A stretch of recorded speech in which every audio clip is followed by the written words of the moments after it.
We are in the southern Balkans in the mid-15th century. The situation has completely changed compared to previous centuries, and the dominant powers are no longer the same. The rising Ottoman Empire now controls most of the Balkan Peninsula, while the naval powers of Venice and Genoa remain strong, dominating almost the entire Aegean Sea. In contrast, the Byzantine Empire, which had been the strongest state in the Balkans for nearly 1,000 years, has virtually collapsed. It is now limited to territories around Constantinople and the Peloponnese, having lost all real political and military influence. Within this geopolitical context, and in a symbolic year for both Greeks and Turks, the Ottomans would capture Constantinople in 1453, bringing the Byzantine Empire to a definitive end. Gradually, by the end of the 15th century, the Ottomans took control of all mainland Greece, while most of the Aegean and its naval power remained in Venetian hands. This rivalry led to several Venetian-Turkish wars, and after much struggle, the Ottomans would finally secure full control over the entire Aegean in the early 18th century. At the same time, already from the mid-15th century, the vast majority of Greeks were living within the borders of the Ottoman Empire. This new reality largely shaped the way their lives were organized. The main factor that structured the population of the empire was not ethnicity, but religion. As a result, like all Orthodox Christians of the Ottoman Empire, the Greeks belonged to the so-called Rum Millet, an autonomous religious community of Orthodox Christians, headed by the Patriarch of Constantinople. The empire's Christian population was legally inferior to Muslims and faced more restrictions.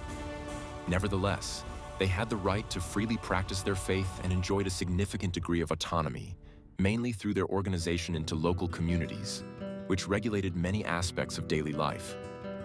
Another key feature of the period is that the Greeks, although distinct from both the Ottomans and other Christian populations of the empire, had not yet developed a Greek national consciousness. The term Greek, as we understand it today, did not exist in the minds of most people. Their identity was defined primarily by religion and their place of origin. However, this situation would not remain unchanged. From the mid-18th century, and especially after 1770, with the emergence and spread of the modern Greek Enlightenment, Greek ideas, perceptions, and self-awareness would gradually begin to change, laying the groundwork for the developments that would follow. Within this climate of intellectual activity, and drawing inspiration from the European Enlightenment of the 18th century, the movement of the modern Greek Enlightenment laid the ideological foundation for the independence of the Greek state, playing a crucial role in shaping Greek national consciousness and strengthening the desire for independence. These new ideas eventually led to the outbreak of the Greek Revolution in 1821.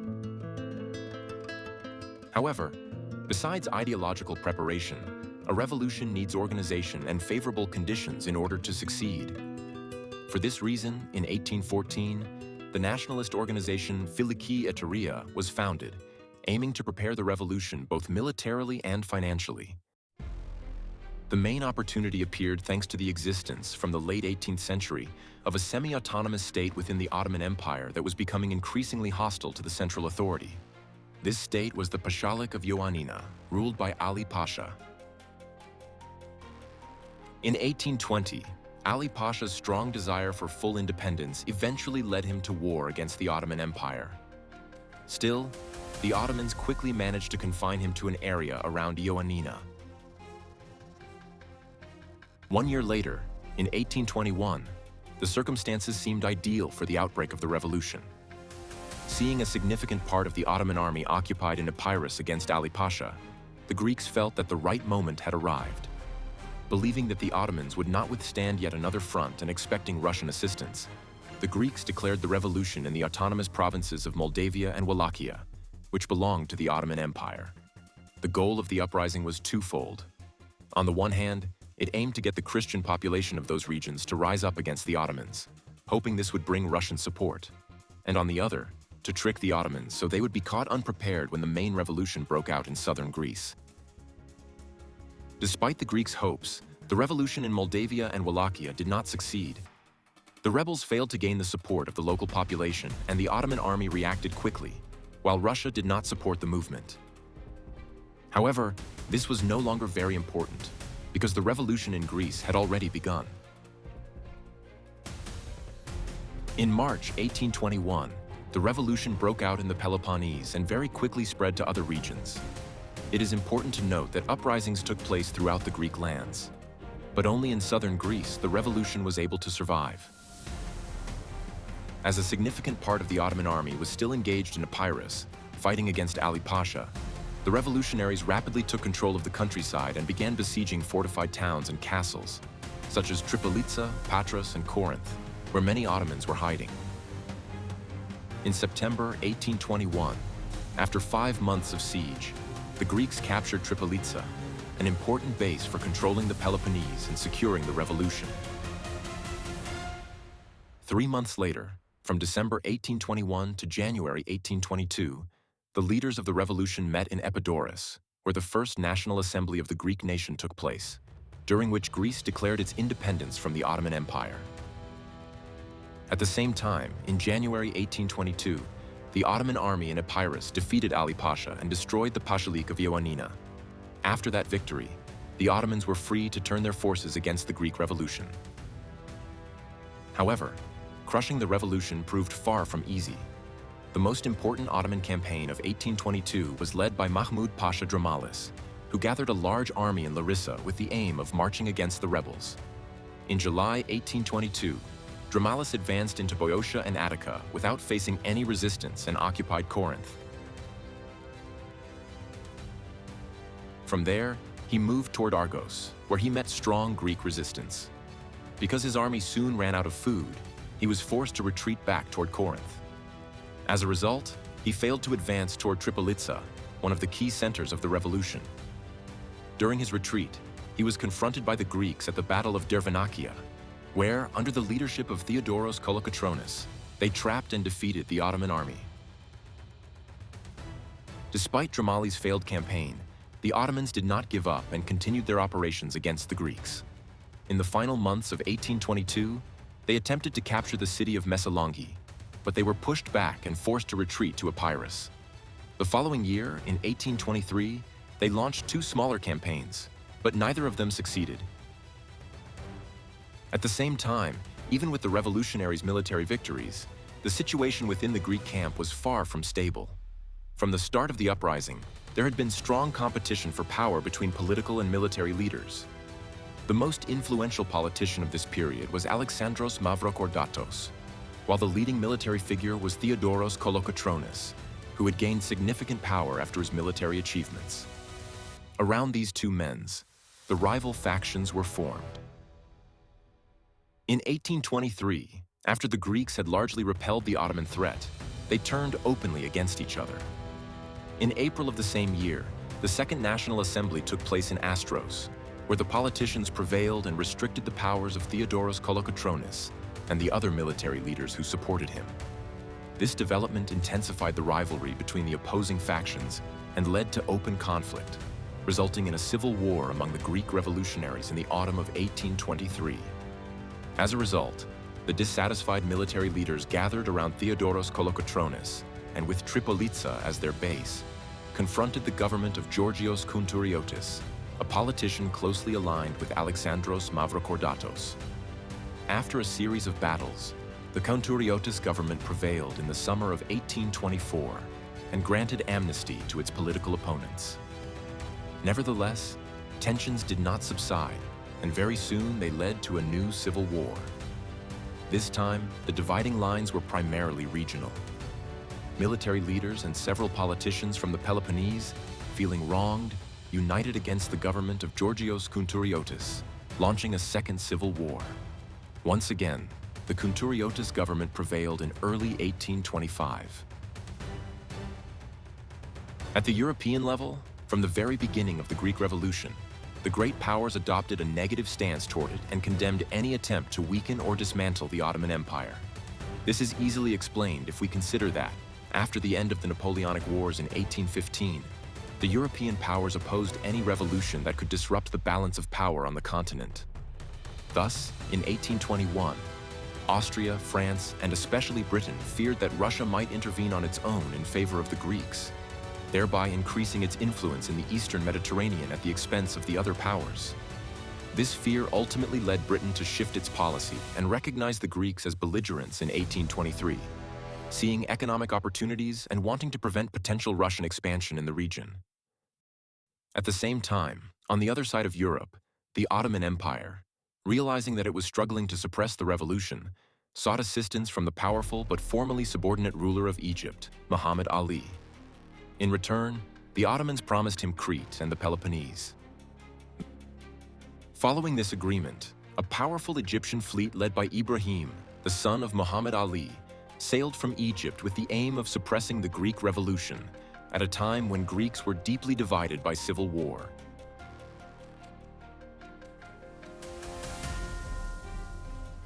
At the beginning of 1825, after having suppressed the revolt in Crete the previous year, Ibrahim's Egyptian army landed in the Peloponnese.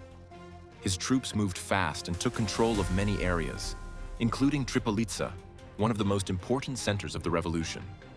The Greek forces, weakened by the civil wars, struggled to resist his modern army. Still, they managed to stop him when he attempted to seize Nafplio, preventing further expansion.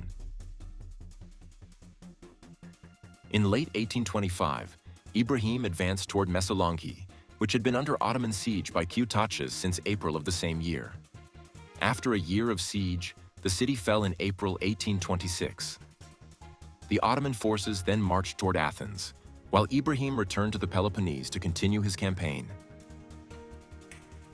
In 1827, the situation for the Greeks became extremely difficult. Athens was captured by Ottoman forces, while Ibrahim continued his operations in the Peloponnese. At the same time, the Greeks met in Trezina, where the Third National Assembly was held, during which Ioannis Kapodistrias was elected governor of Greece. At this point, the situation was more critical than ever. For the first time, 6 years after its outbreak, the Greek Revolution seemed unable to survive. Yet, at this crucial moment, the great powers of Europe decided to intervene in support of the Greeks, changing the course of the revolution. In July 1827, the Treaty of London was signed by Britain, France, and Russia. According to the agreement, Greece would gain autonomy but would remain under Ottoman rule and pay an annual tax. The Ottoman Empire rejected the proposal, a decision that led the great powers, as the convention allowed, to seek its enforcement through the use of force. As a result, in October 1827, the Allied fleets of Britain, France, and Russia confronted the Ottoman Egyptian fleet at the Battle of Navarino. The decisive victory of the Allies and the destruction of the Ottoman fleet opened the way to Greek independence. The naval Battle of Navarino and its consequences proved decisive for the course of the Greek Revolution. Having lost his effective fleet, Ibrahim found himself in an extremely difficult position. The situation for the Ottomans worsened even further when Russia, angered by the closure of the Dardanelles to Russian ships, declared war on the Ottoman Empire in April 1828.